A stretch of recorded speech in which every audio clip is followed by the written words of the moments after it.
तो आप कौन से आंकड़े लिखते हैं? हाँ, आंकड़े मैं आपको दिखा। अभी तो पार्टी शुरू हुई है। पिछले साल हमारे 22 में यूपी में चुनाव हुए थे जी। 8 चरणों में चुनाव हुए, 10, 14, 20, 23, 27, 3, 7 फरवरी। रिजल्ट आया 10 मार्च को। आखिरी चुनाव हुआ 7 फरवरी को, रिजल्ट आया 10 मार्च को, पूरे 1 महीने बाद। नतीजा सबके सामने, बीजेपी जीत गई। उत्तराखंड में चुनाव हुए 14 फरवरी, रिजल्ट आया 10 मार्च को। 24 दिन का पूरा टाइम मिला, बीजेपी जीत गई। पंजाब में तो खैर इनका कोई नाम लेवा नहीं था, अगर वहां कुछ करते तो पकड़े जाते। गोवा में 14 फरवरी को हुए, रिजल्ट आया 10 मार्च को।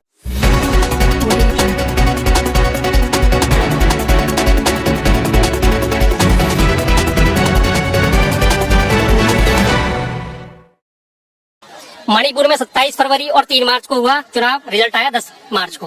पूरा गैप मिला इन्हें बदलने के लिए। उसके बाद आते हैं जी कर्नाटका। 10 मई को इलेक्शन हुआ कर्नाटका में, 13 मई को रिजल्ट आ गया। बीजेपी का नामो निशान वहां पे नहीं था। 3 दिन के अंदर सिर्फ। आज सारी समिट हो रही है, अगले दिन वो उनकी काउंटिंग हो रही है और अगले दिन से काउंटिंग शुरू हो गई।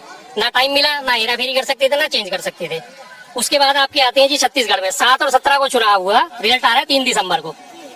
पहले चरण के चुनाव हुए थे इसमें 20 सीटों पे। 20 सीटों में पंडरिया विधानसभा बीजेपी जीती 26,398 वोटों से। कवर्धा से जीती 39,592 से। खैरागढ़ से जीती ये राजनांदगांव से जीती 45,000 वोटों से। पहले चरण के 11 सीटें वो जीत गई और सबका जो रेशो है 25,000 से ऊपर जा रहा है। कांग्रेस का रेशो क्या जा रहा है 1981, 2706 और ये 6434। ये उसका कांग्रेस का रेशो है 30,000 सिर्फ एक जगह पे, ये रेशो है। उसके बाद मैं बात करता हूँ आगे आपसे राजस्थान की। 25 नवंबर को इलेक्शन हुआ, 3 को रिजल्ट आ रहा है। इसका मतलब फिर आपको इन्हें टाइम मिला पूरा। छत्तीसगढ़ में आपको बताई दिया 7 और 17, 3 दिसंबर। एमपी में 17 नवंबर को हुआ, रिजल्ट आ रहा है 3 को, 15-16 दिन बाद। तेलंगाना में 30 नवंबर को इलेक्शन हुआ, रिजल्ट आ गया 3 तारीख को, तेलंगाना से साफ। मात्र 3 दिन में नहीं कर सकते इतनी, सैकड़ों मशीनें हैं। और सबसे बड़ी बात मैं आपको बताता हूँ, बहुत सारे लोगों को यहाँ याद होगा, आज से 10-15 साल पहले एक एसटीडीपीसी मशीनें चलती थी, याद होगा लोगों को। लोग फोन करने जाते थे, उस टाइम पल्स रेट चलती थी 2, 4, 6, 8 सेकंड की, जो 200 किलोमीटर तक की रेंज होती थी। उसमें 2 सेकंड, उसके बाद 4 सेकंड, 6 सेकंड और 8 सेकंड। उस एसटीडीपीसी मशीन में मात्र बटन दबा के ना, जो 2 सेकंड की पल्स रेट होती थी उसे 1.5 कर दिया जाता था। डिस्प्ले में वो हमेशा 2 सेकंड ही दिखाता था, जो कस्टमर कर रहा है 2-2 सेकंड के बाद बदलाव हो रहे। लेकिन अगर उसने 20 सेकंड उसमें दिखा दिया तो एक्चुअल में उसका होता था 15 सेकंड। और जब वो एसटीडीपीसी मशीन वाला शाम को डिटेल निकालता था तो उसे पता चलता था कि मेरी मशीन से बात तो 1 घंटे की हुई है और मैंने इसमें कमा 1.5 घंटे का लिया है। इस तरह से उसमें हेरा फेरी होती है तो कस्टमर को सामने यही दिखता था डिस्प्ले में। तो वही चीज अब इसमें हो रही है। अब लोग कहते हैं ईवीएम हैक नहीं हो सकती, क्यों नहीं हो सकती भाई? हैक बटनों का ही तो खेल है। आज की डेट में मोबाइल, कंप्यूटर, लैपटॉप, दुनिया भर में बैठे बैठे दुनिया कहाँ से कहाँ में हैक कर लेती है। चलो ब्लूटूथ से नहीं हैक करती तो बटनों से हैक कर सकते हैं। मैं बैठे बैठे कई दिन से इस बात को सोच रहा था कि जब हमारी एसटीडीपीसी मशीनों में हेरफेर हो जाती थी, 4 सेकंड की पल्स रेट को घटा के वो 3 सेकंड की कर देते थे। आप कॉल करोगे 4 सेकंड की पल्स रेट सामने चल रही थी, कस्टमर को दिख रहा है कि मेरी पल्स रेट 4 सेकंड में बदल रही है, मशीन में भी और उसमें भी, डिस्प्ले में भी। बिल निकल रहा था 4 सेकंड का, अंदर से जो खाने में खर्च हुआ है वो 3 सेकंड में पल्स रेट चेंज होती थी।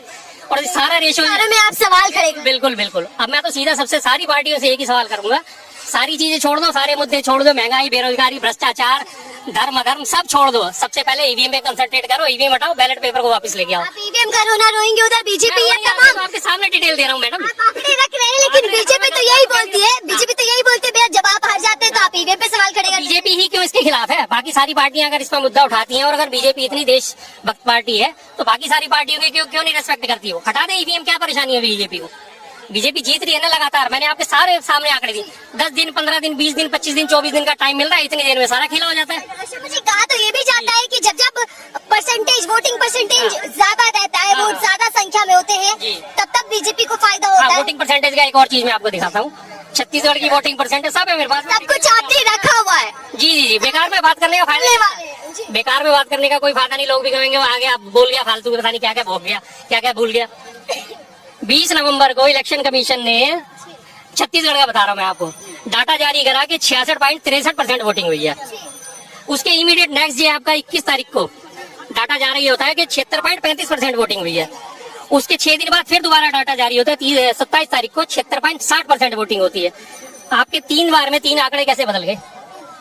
जबकि डिटेल तो आपकी सारी पहुंच गई।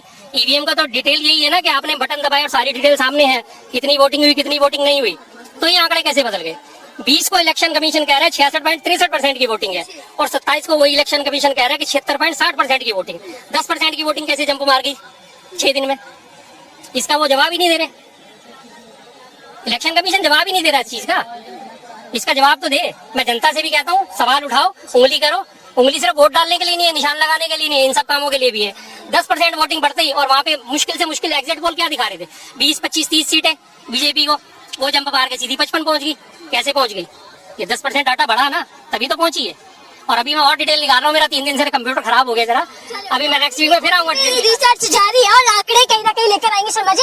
लेकिन शर्मा जी, जीत हासिल हो जाती है, बहुमत के साथ बीजेपी आती है, तो बीजेपी के तमाम नेता कह रहे हैं कि हमारे पास नियत है, नेता है, और कह रहे हैं कि नेतृत्व भी है, यानी कि नीति भी है। कांग्रेस के पास नियत ये रही सारी ईवीएम की, नेता उनके वही हैं जो हमेशा बात ऐसी करेंगे घुमा फिरा के, धार्मिक अंधविश्वास की बात करते हैं, धर्मांधता की बात करते हैं, नेता उनके वो है। नियत उनकी किसी दिन से कहीं से कोई साफ नहीं है। नियत साफ होती तो जितने उनके भ्रष्टाचारी उनके ऊपर कार्रवाई करते।